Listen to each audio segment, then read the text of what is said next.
Praise Lord. जय मसीह की। मैं स्टैनली मैकवान, मेरे YouTube channel Hindi Gujarati Bible study में आपका स्वागत है। मेरे चैनल को आज अभी इसी वक्त आप सब्सक्राइब कर लीजिए और परमेश्वर के ज्ञान में बढ़ते जाओ। पास्टर कौन है? पास्टर किसे हम पास्टर कहेंगे? क्या सफ़ेद कुर्ता या सफ़ेद चोगा पहनने से पास्टर बनाया जाता है? क्या उसके ऊपर एक काला या सफ़ेद या लाल वाला कोई पट्टा डाल दो, उसके ऊपर क्रूस का निशान बना दो, तो क्या उसे पास्टर कहते हैं? पास्टर का मतलब है क्या? क्या वो जो चर्च में पुलपिट पर खड़े होकर प्रचार करते हैं? पास्टर कौन है? क्या पास्टर वो है जो आपके पास दान दशमास लेने के लिए आता है? पास्टर किसको कहोगे? वो जिसने 2 साल 4 साल बाइबल कॉलेज किए, डिग्री लिए, क्या उसे पास्टर कहते हो? कौन है पास्टर? और पास्टर का मतलब क्या है? पास्टर का फ़र्ज़ क्या है? वो जानने के लिए मेरे साथ इस वीडियो में अंत तक बने रहो। पुराने ज़माने में, मतलब पुराने नियम में, बाइबल में 2 नियम है, 2 वाचा है, पुरानी वाचा, नई वाचा। तो जो पुरानी वाचा थी, पुरानी वाचा में परमेश्वर ने ठहराया था याजक लोगों को। याजक लोगों की बात पुराने नियम में की है, और वो जो याजक परमेश्वर ने ठहराए हुए थे, समझ लो वही आज के पास्टर हैं। जो पुराने नियम के याजक वही आज के पास्टर हैं। और याजक कौन और कैसा होता था, बहुत लंबी बात है।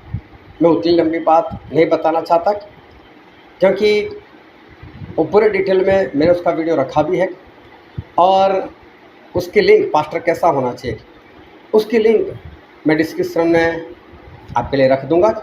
आप उसमें से सीख सकते हो कि पास्टर की जिम्मेदारी कितनी है। लेकिन एक पास्टर का फ़र्ज वो क्या है, वो मैं कुछ संक्षिप्त में, शॉर्ट में आपको बताना चाहता हूँ कि पास्टर जो है वो कैसे होने चाहिए। पास्टर मतलब मंडली का पिता, याद रखो। पास्टर मतलब मंडली का पिता, मंडली का बाप। और मंडली कलीसिया मतलब प्रभु यीशु की दुल्हन। मंडली मतलब प्रभु यीशु की दुल्हन। और दुल्हन को अपने दूल्हे के साथ मिलाने के लिए, या तो दुल्हन को दूल्हे के अनुसार संपूर्ण रीति से तैयार करने की जिम्मेदारी जिसके ऊपर है, वो है पास्टर। पास्टर की जिम्मेदारी है कि मंडली को दूल्हे के लिए, मतलब प्रभु यीशु के लिए, मतलब स्वर्ग में जाने के लिए संपूर्ण रीति से तैयार करे। निर्गमन उसका 28वां अध्याय और 9 से 12 हम पढ़ते हैं।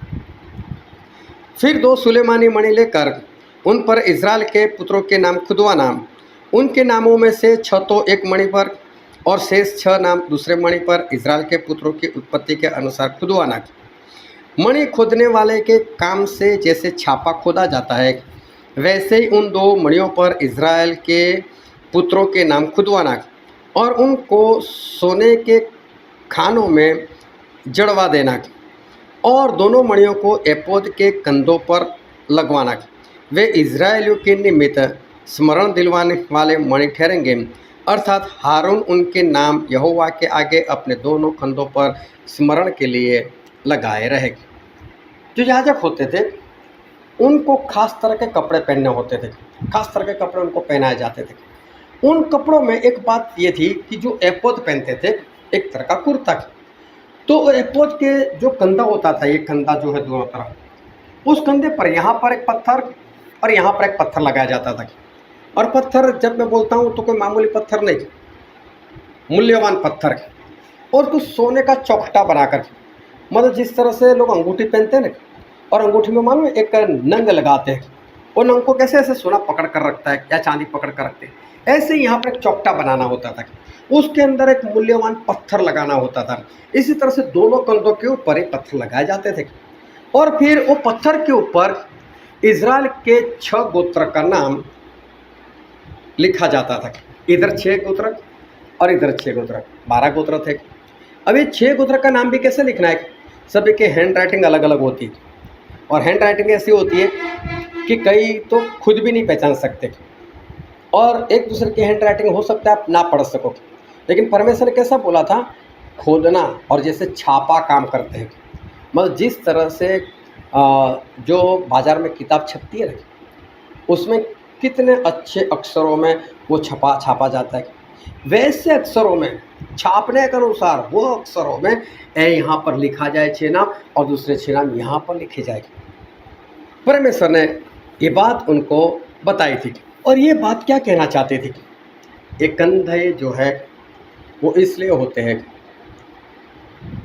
बोझ उठाने के लिए।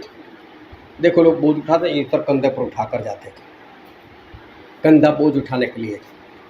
और परमेश्वर ये कहना चाहते थे कि जो पास्टर है उसके कंधों पर पूरी मंडली का बोझ है और पूरी मंडली का कोई भी रह जाना नहीं चाहिए। 12 के 12 गोत्र का नाम, 12 गोत्र मतलब आज की कलीसिया समझ लो, आज की मंडली समझ लो। एक पास्टर के कंधे के ऊपर पूरी कलीसिया का बोझ रहता है और पूरी कलीसिया के मेंबर को वो जानता है, उसको नाम से पहचानता है। एक वचन और हम पढ़ते हैं निर्गमन 28 और 15 से 21। फिर न्याय की चपरास को भी कढ़ाई के काम का बनवाना, एपोद की नाई सोने और नीले, बैंगनी और लाल रंग के बटी हुई सूक्ष्म सनी के कपड़े की उसे बनवाना, वह चौकोर और दोहरी हो और उसकी लंबाई और चौड़ाई एक एक बित्ते की हो और उसमें 4 पांति मणि जड़ाना।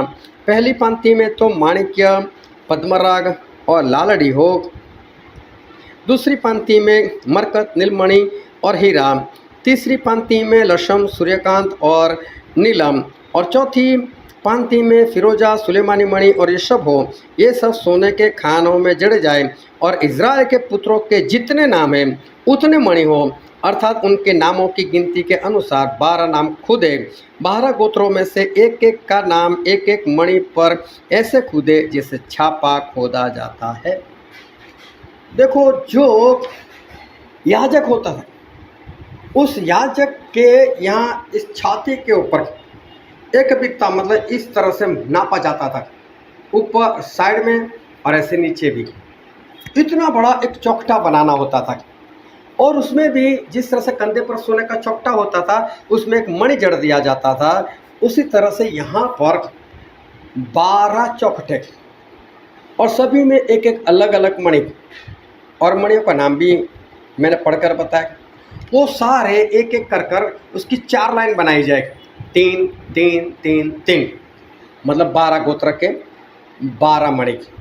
फिर उसके ऊपर सभी गोत्र का नाम एक पत्थर पर, एक मणि पर एक नाम।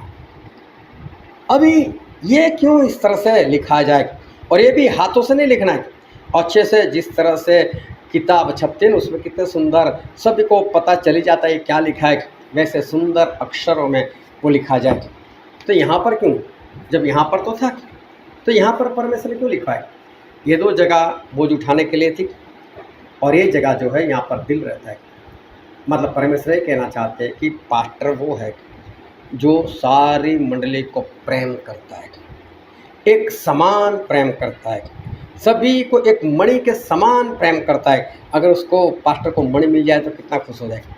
मणि को कैसे संभाल कर रखें, वैसे ही मंडली के एक एक सदस्य को संभाल कर रखेगा, उसको उतना ही प्रेम करेगा, सभी को एक समान प्रेम करेगा। उसमें ना कोई गरीब है ना कोई धनवान है, चाहे कोई कैसा भी हो, कोई बोना हो, कोई लंबा हो, कोई मोटा हो, कोई पतला हो, जैसा भी, लेकिन पास्टर उन सभी से एक समान प्रेम करेंगे, क्योंकि पास्टर वो कलीसिया का बाप है और कलीसिया के सारे सदस्य उनके पुत्र और पुत्रियां हैं और कलीसिया प्रभु यीशु की दुल्हन है और पास्टर को इस दुल्हन को अपने दूल्हे के लिए संपूर्ण रीति से तैयार करना है। ये बात बताता है कि पास्टर वो कलीसिया के सारे मेंबर को नाम से जानता होना चाहिए। एक बाप चाहे उसके 2 बेटे हो या 4 बेटे हो या 8 बेटे हो, सभी का नाम मुंह जमन रहता है कि नहीं, सभी को जानता है कि नहीं। इसी तरह से पास्टर को सभी मेंबरों के नाम अपने मुंह जबान होने चाहिए, सभी को याद करने वाला पास्टर होना चाहिए, सभी के ऊपर एक समान प्रेम और सभी की समस्या को जानने वाला वो पास्टर होता है। फिर एक वचन मैं और पढ़ता हूँ जो है निर्गमन उसका अध्याय 30 और 7 और 8 वचन। और उसी वेदी पर हारून सुगंधित धूप जलाया करे, प्रतिदिन भोर को जब वह दीपक को ठीक करे तब वह धूप जलाए। परमेश्वर ने याजक को एक काम और दिया था कि हर रोज़ वो धूप जलाए। और क्या लिखा है? सुगंधित धूप। धूप में से खुशबू आनी चाहिए, धुएं में से खुशबू आनी चाहिए, ऐसा धूप उसको जलाना है। और कैसा लिखा है? भोर को जब दीपक को ठीक करे, मतलब सुबह, तब वह धूप को जलाए। परमेश्वर ने ऐसा क्यों कहा था? तो इसका कारण है, एक वचन और पढ़ते हैं जो प्रकाशित वाक्य उसका 5वां अध्याय और वचन 8।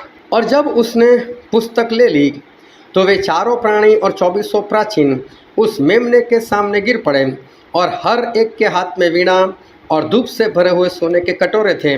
ये तो पवित्र लोगों की प्रार्थनाएं हैं। यहाँ पर लिखा है वो धूप क्या है, वो सुगंधित धूप क्या है? वो तो प्रार्थना है। मतलब याजक के हाथ में जो धूप था वो प्रार्थना बताता है। याजक मतलब पास्टर को पूरी मंडली के लिए हर रोज़ सुबह प्रार्थना करनी है। प्रार्थना ऐसे वैसे नहीं करनी, हर एक को नाम याद कर कर, कंधे पर उनके नाम है मतलब पूरे बोझ से प्रार्थना करें, दिल पर उनके नाम लिखे मतलब पूरे प्रेम से उनके लिए प्रार्थना करें। उनकी सारी विनती, उनकी प्रेयर रिक्वेस्ट इनको मुंह जबान होनी चाहिए पास्टर को। पास्टर वो है जिसको पूरी मंडली में किसी को भी जो भी समस्या है वो जानते हैं। किसी को नौकरी की ज़रूरत है, किसी को बच्चे की ज़रूरत, जो भी है वो पास्टर जानता है। और पास्टर उसके लिए पूरे बोझ से और पूरे प्रेम से उसको प्रार्थना करनी। सुगंधित धूप के समान, धूप जो होता है वो हवा से हल्का होता है और ऊपर चलाई जाता है। पास्टर की प्रार्थना ऐसे होनी चाहिए सुगंधित धूप के समान कि परमेश्वर को पसंद आनी चाहिए, उसकी खुशबू आनी चाहिए परमेश्वर को, और परमेश्वर के पास वो प्रार्थना पहुंचनी चाहिए ताकि परमेश्वर ऊपर से आशीष भेजे। एक पास्टर को मैंने देखा था, वो क्या करते थे, अपने चेलों को बोलते थे ले एक नोटबुक पकड़ और पूरी कलीसिया की जो भी प्रेयर रिक्वेस्ट है इसमें लिख दो। पास्टर खुद देखने पे नहीं जाते थे कि किसकी क्या प्रेयर रिक्वेस्ट है।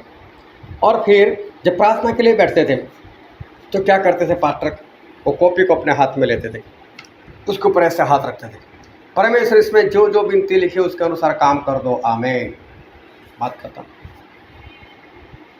ऐसी प्रार्थना नहीं करनी है। प्रार्थना करनी है पूरे बोझ के साथ और पूरे प्रेम के साथ। ये पास्टर का फर्ज है। और देखो एक वचन में पढ़ता हूँ जो पुराने नियम में, गिनती उसका 16वां अध्याय और 46 और 47 वचन। अभी देखो यहाँ पर ऐसा हुआ था कि इज़राइल के लोग मूसा के विरोध में आ गए थे और मूसा को बोला, मूसा तूने वो 250 लोगों को मार दिया। भाई परमेश्वर ने देखा है लोग मूसा को परेशान कर रहे, तो वहाँ पर मरी फैल गई, और मरी फैल गए तो लोग मरने लगे। और जब लोग मरने लगे तो मूसा ने हारून को कहा, हारून भाग।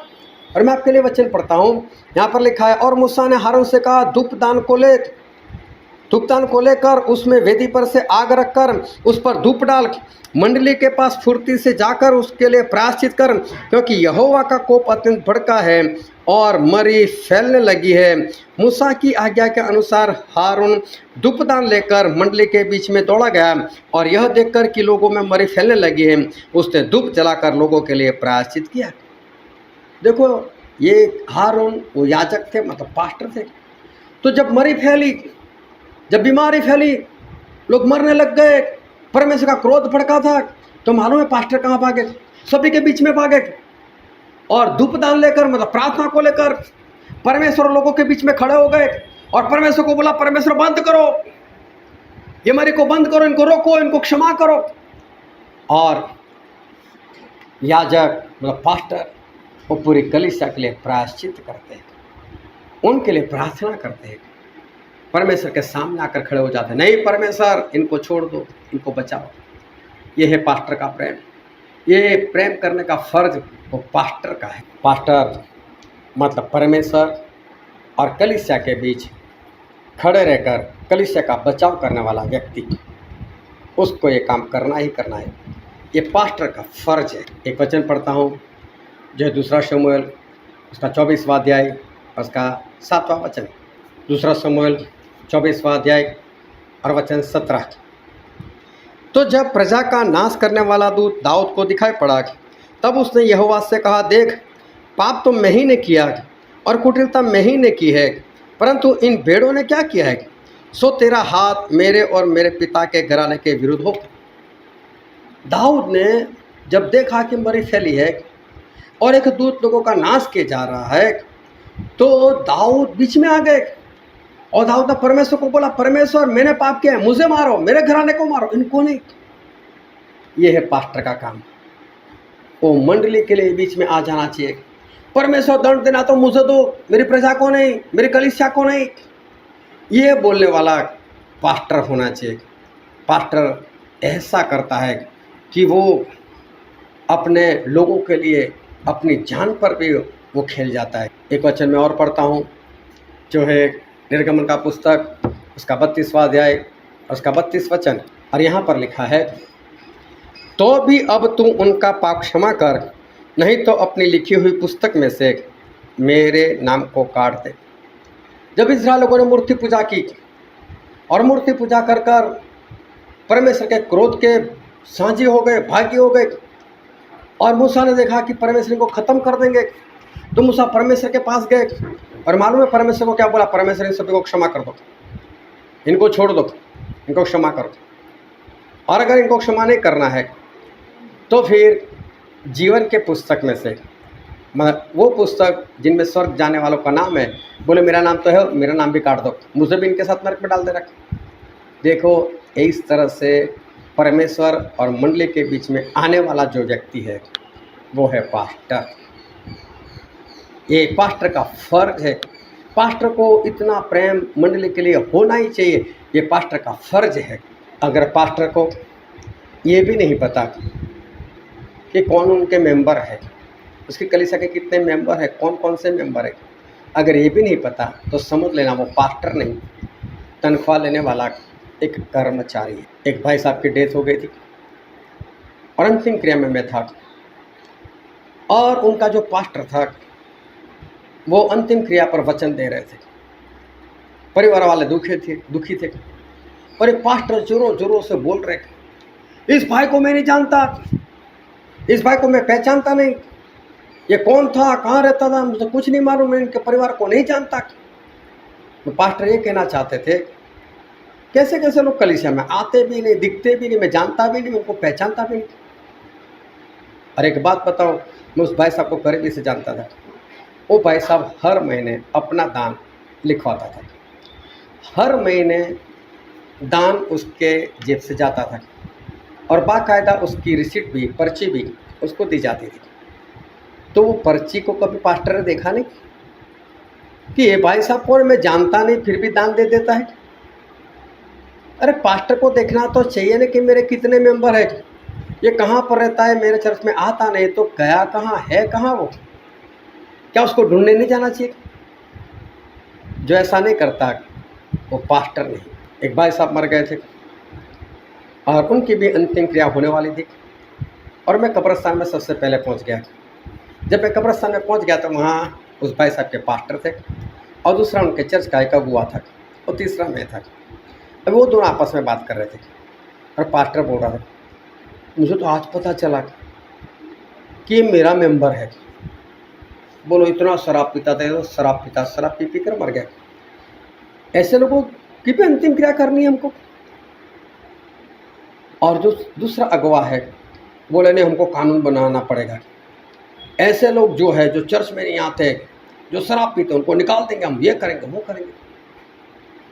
मैंने मुड़कर बोला, भाई साहब अगर पास्टर को ये भी नहीं मालूम कि उसका मेंबर कौन है और कहाँ पर है, वो पास्टर कैसा है? पास्टर मतलब एक चरवाहा है। वो 99 अपनी भेड़ जो अच्छी है उनको छोड़कर एक जो खो गए उसको ढूंढने के लिए जाता है, वो है पास्टर, उसको कहते हैं पास्टर। लेकिन जो अपनी भेड़ को देखने के लिए भी नहीं जाता, मिलने के लिए भी नहीं जाता, तो समझ लो वो पास्टर नहीं है। जिस तरह से एक चरवाहे को अपनी भेड़ के बारे में ज्ञान होता है, उसी तरह से पास्टर को भी अपनी कलीसिया के बारे में ज्ञान होना चाहिए। अगर नहीं है तो समझ लो वो पास्टर भी नहीं है। मैंने ज़्यादातर देखा है, मैं तो कोई पास्टर हूँ नहीं, लेकिन मैंने ज़्यादातर देखा है ना, मैंने कभी कोई बाइबल कॉलेज की है, लेकिन परमेश्वर हमारा इस्तेमाल करते हैं। और मैं कई लोगों को मिलता हूँ और मालूम है मेरा काम क्यों चलता है। मेरा काम इसलिए चलता है क्योंकि पास्टर सही तरह से नहीं करते। अगर दुनिया के सारे पास्टर सही रीति से अपनी कलीसिया की देखभाल करते होते ना, तो मेरे जैसों की कोई ज़रूरत थी ही नहीं। मेरे जैसे लोग उठते ही नहीं थे, लेकिन वो लोग देखभाल नहीं करते, इसलिए लोग मेरे जैसे लोगों को बुला लेते हैं। पास्टर मतलब मंडली कलीसिया का पिता, और पिता हमेशा एक ही होता है। और मालूम है आजकल कैसा चलता है, 2 साल के बाद, 3 साल के बाद, ज़्यादा से ज़्यादा 5 साल के बाद पास्टर की ट्रांसफ़र हो जाती है, उसको दूसरी कलीसिया दी जाती है। पास्टर मतलब बाप। क्या कभी देखा बाप की ट्रांसफ़र हो जाती है? क्या कभी किसी पत्नी ने ऐसा किया, बेटा अब तेरा बाप मैं बदल दूंगी, अब इसकी ट्रांसफ़र, अब दूसरा बाप आएगा? क्या ऐसा होता है कभी? ऐसा कभी नहीं होता। लेकिन ये किस में होता है मालूम? जो पास्टर नहीं है लेकिन तनख्वाह लेने वाला कर्मचारी है, ये उनके जीवन में ऐसा होता है कि उनकी ट्रांसफ़र हो जाती है। और आजकल तो एक नया फैशन चला है, एक पास्टर और दूसरा असिस्टेंट पास्टर, मतलब छोटा पास्टर उससे। क्या कभी देखा कि ये मेन बाप और ये छोटे वाला बाप या असिस्टेंट बाप, ऐसा कभी देखा? ये सही में पास्टर नहीं है, ये है तनख्वाह लेने वाले कर्मचारी। जैसा मैंने बाइबल से बताया, याजक मतलब पास्टर, पास्टर के कंधों पर कलीसिया की जिम्मेदारी होती है। पास्टर के हृदय में सारे कलीसिया के नाम मौजूद होते हैं, वो सब इसे एक समान प्रेम करता है। और अगर ऐसा पास्टर नहीं है, या आप जिसे पास्टर मानते हो, या आप जिस कलीसिया के मेंबर हो वहाँ का पास्टर ऐसा नहीं है, तो समझ लेना वो पास्टर नहीं है। आप डरना मत, ऐसा मत समझ है परमेश्वर का अभिषिक्त है, वो अभिषिक्त नहीं है, वो कर्मचारी है। और कर्मचारी को तनख्वाह दी जाती है, उसको ना दान दो ना दशमांश दो, आपको कोई बदला नहीं मिलने वाला। ऐसे लोगों को कुछ मत देना। लेकिन जो सही में पास्टर है, चरवाहा है, जो परमेश्वर का दास है, उसको दे, तो वहाँ पर आपको बदला भी दिया जाएगा। लेकिन पास्टर का फर्ज ये है, और इस तरह से जो जीता है वही पास्टर है। परमेश्वर आपको आशीष दे। आमीन।